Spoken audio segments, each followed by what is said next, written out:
Nag-sacrifice na dito si Daniel para sa kanyang kakampi. Si Edson nasa likuran, dahan-dahang umangat. Napakagandang grimatihan ang ating aabangan dito dahil si Joseph Bura, kanina pa to pinapakalas sila pero hindi talaga kumakalas dito. Kaya naisip na dito ni Daniel na talagang magsasacrifice na siya para sa kanyang kakampi na si Edson. Dahil si Joseph Bura dito tinitiis rin kung kahit anong banat rito sa mga Victoria, talagang kailangan niyang humabol kagad at kailangang dikitan niya.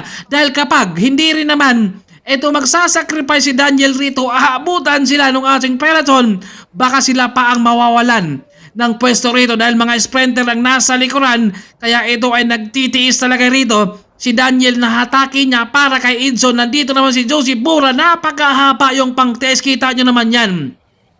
Ligo na dito si Joseph Bura, nararamdaman na talaga yung pagod rin. At saka yung kalang maintain talaga napakatulin. Kaya nagandang abangan natin. Kita nyo naman yan, no?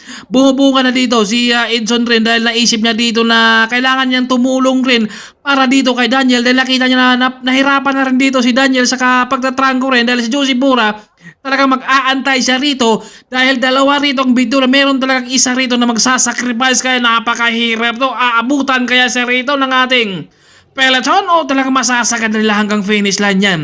Grabe yung test si Daniel rito para sa kanyang kakampi na si Edson. Siyempre si Joseph Bura dyan, tutok na muna talaga yan siya. Gawa ng dalawa rito ang Victoria. Kailangan merong isa dito ang mag-uubos talaga. Kaya kita nyo naman si Daniel, talagang inuubos talaga niya yung lakas rito para nandito si Edson na handang rumimate. Kapag ito nakakarimati si Edson rito, magandang abangan natin dyan dahil si Joseph Bura rito, dito siya ngayon mapapalaban sa rematihan kung ano kayang diskarte niya rito dahil malapit na yung ating finish line. Plus yung ating peloton malapit na rin silang didikitan rito. Grabing tiis dito ni Daniel, no? Kumbaga umaabot na sila ng 50 kps dito. Tiis, tiyaga, pagod, pero ang mahalaga rito ay hindi sila maabutan dahil kapag inabot sila ng mga sprinter, sila ang mawawala ng pwesto dahil nasa likod na yung peloton at nasa harap naman nila yung ating finish line.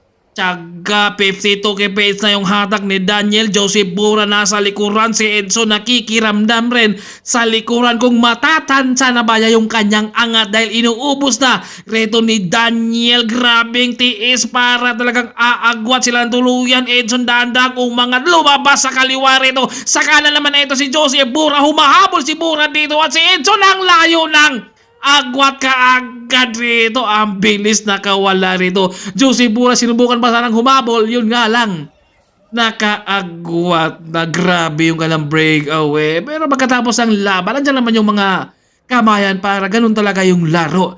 Pero medyo nanghinayang rin siguro si Joseph Bura doon, no? Gawa ng nakawala ka agad si Edson sa kanilang rimatihan.